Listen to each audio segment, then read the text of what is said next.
We're going to take a look at compound interest in this video from the perspective of tables and spreadsheets, because I think in doing so you'll get a better understanding and feel of just how powerful this concept really is. So the example I'm going to work with is the one in yellow. Show the growth of a $10,000 amount of money if it's invested at 6%. And we're going to do it first of all compounded annually. So let's just lay out our information here. We have our $10,000. We're compounding it once per year, which means we're going to calculate and pay the interest on that investment once per year. And our annual interest rate is 6%. And I've got my work set up and organized in a table. I'm going to calculate year by year, because that's how I'm paying my interest. Year 1, year 2, year 3. We'll work out a couple of lines of this table. We're going to start with our $10,000. Our annual interest rate is 6%, as I said. The fraction of the year is the fraction, how often we're going to pay the interest. So we're going to pay it once a year. So the fraction is 1 out of 1 if you want, once a year. The interest earned in a year, because that's how often we're paying it.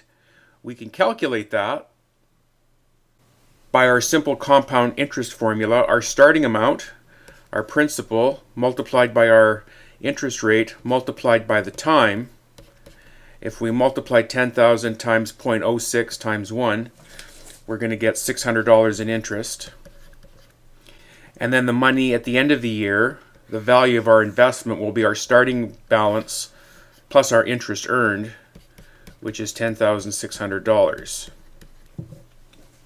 Now in our second year, this is where the concept of compounding kicks in, because we begin with our previous balance that includes previously earned income. Our new starting amount, our new principal, if you will, $10,600, still earning 6%, paying it once a year. And if we multiply principal times interest times 0.06 times 1, this time we get $636 in interest. We add our starting amount for the year plus the interest earned, and at the end of the second year we have $11,236, which becomes my starting amount for year 3. Okay, we're going to earn interest on previously earned interest at 6% once a year. So principal times rate times time. You can see the simple interest calculation embedded within each calculation year after year. But we're compounding it because we're using previously earned interest as part of our new principal. So principal times rate times time. This time my interest is $674.10. We add this to our opening balance. We add those two values together and we get $11,910. All right, so hopefully you get the idea of how compounded annually works. Obviously working with a table is time consuming, but it does give you a feel for how the calculations are being done. So next I'm going to calculate the growth of the same amount of money, $10,000 at 6%, but this time compounded quarterly. And I just want to show you how that changes the calculations, what stays the same and what's different. So our principal again, our starting amount, $10,000. We're compounding this time 4 times per year, quarterly. Every 3 months, 4 times a year, we're going to calculate and pay the interest. Our annual interest rate is 6%. All right, so because we're calculating the interest 4 times a year, we have to work our table up 1 quarter at a time. So my time here will be quarter 1, quarter 2, quarter 3. Quarter 4 would be the end of 1 year. 4 quarters in a year. Starting with our $10,000, we've got 6% interest, but this time we're calculating it every quarter of a year. So the fraction of the year for my interest, these will all be 1 quarter. So to take my principal multiplied by my rate times my time to get my interest, my 10,000 times my 0.06 times a quarter, or divided by 4.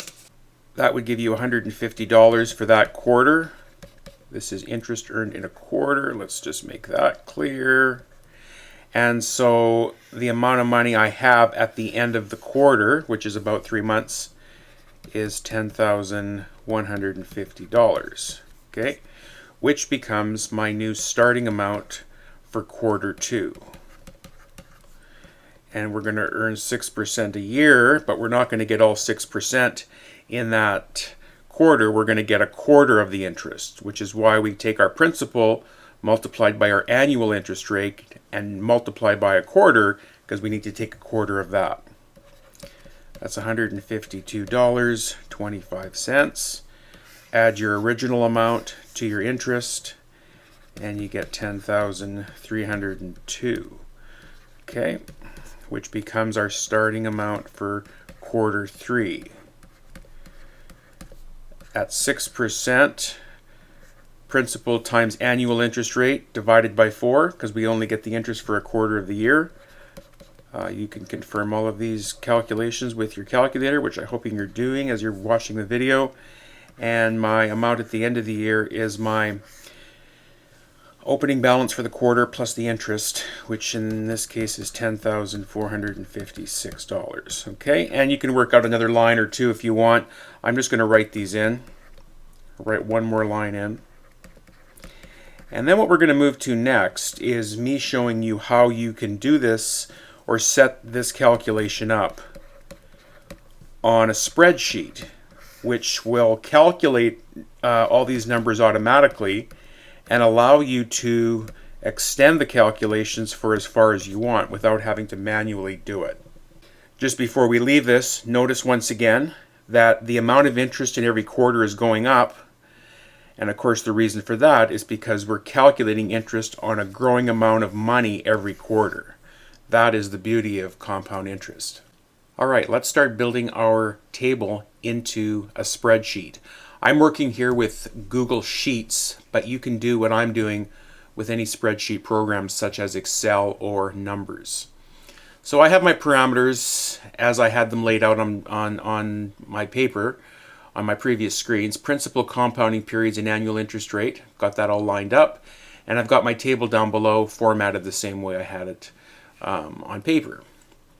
All right, so how do I get the numbers into these cells? And the main thing here is that we don't want to type individual numbers into each of these cells, is we want to configure the spreadsheet to calculate them automatically.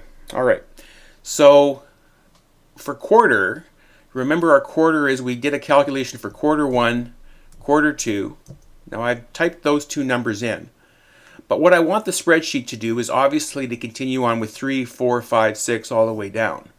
And so if I highlight these two cells, that's Shift and click, and then this little highlighted square in the right corner, if you pull it down, the spreadsheet will know that you want the pattern to continue. So it will automatically put in the numbers moving forward. And you can go as far down as you'd like. I'll just go to a quarter 11 for now. All right, into the opening balance. Now again, instead of putting 10,000 in here, I would rather have the user put 10,000 in here because they could change this value, but I want this $10,000 value to appear here. And the way we do that, if you've never used a spreadsheet, is that you'll notice that the 10,000 that I have highlighted in blue is in a cell, and it's designated by a column letter, D, and a row number 2. This is cell D2. So I want the value of D2 to appear in this cell right here. And to make it do that, I just press equals D2, and you'll notice that the number from above appears. If I were to change this number to 11,000, notice that the number down below changes to 11,000. Okay, so what I'm doing is I'm generalizing my calculations so that later I can change my parameters to anything I want. For the annual interest rate, same thing, but this time we're using cell D6. And so I'm going to, in here, I'm going to write equals. One little change on this one, D, and I'm going to put a $ in for after the D6. The dollar sign will allow me, if I were to take this cell, let me just highlight it, and pull it down, it would keep all of the ones below it at 6%. It wouldn't change it like it changed the numbers in the quarter column. Okay? So a dollar sign in the middle will keep everything below it the same. Okay? My fraction of the year, well, this will depend on how I'm compounding. So I'm going to compound this, we're saying 4 times a year. So I'm going to write in here 1 divided by cell D4, and there's my 1/4.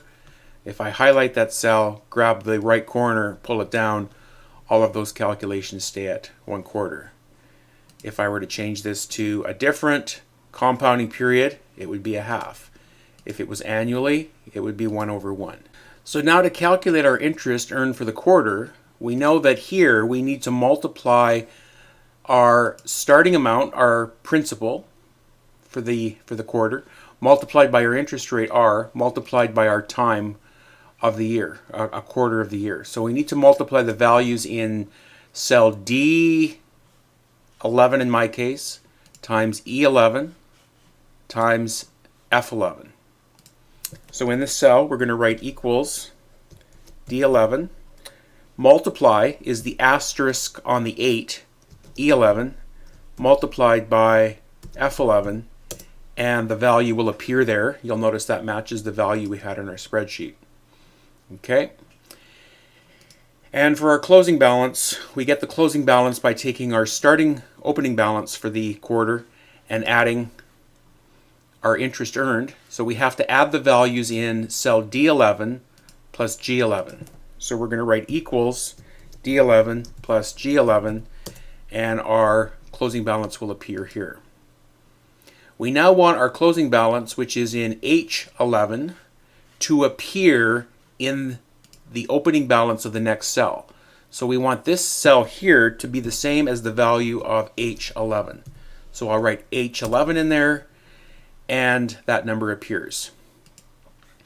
All right, at this point we have all of our major calculations entered into our spreadsheet. What we want to have happen now is we want the spreadsheet to replicate these on every single line. So for example, our interest for quarter 2, we want this to be this number times this number times this number. Well, since that's the same formula as this, except that we're using the cells on the next line, all I need to do is pull down that right corner, and you'll notice that the number has changed. And if you look up at the formula up here in the top left, you'll notice that the spreadsheet has adjusted the line numbers, the cell numbers, to represent those relative to the second line. So we don't have to type in the cells for all of those. Those are automatically calculated for us. And similarly for closing balance. Okay, it will take this value plus this value to give this value. So let's complete our spreadsheet, and we can do that by just taking each column and the box in the lower right corner and pulling it down. Now nothing happens at the moment because I have to pull all these down as well in order for the spreadsheet to calculate. And there you see we have self-calculated values for all of our quarters. You can check your numbers with the calculations we did earlier. For example, on paper we did quarter 4 and we did end with that value. But the beautiful thing now is you can go down as far as you want with any of these and calculate values for many, many years to come. Okay? And if I wanted to change the compounding periods, let's go back to the first thing we did once a year. All the values in the table will change, but they will match those that we calculated on paper. I just think the last thing I would say is whenever you're calculating a spreadsheet, I know whenever I'm calculating a spreadsheet, I will always calculate a few lines out manually on paper to ensure that I know the numbers I should be getting. And then when I set up my spreadsheet, I'll make sure that those first few values of the spreadsheet match what I'm seeing to ensure that the spreadsheet is calculating correctly.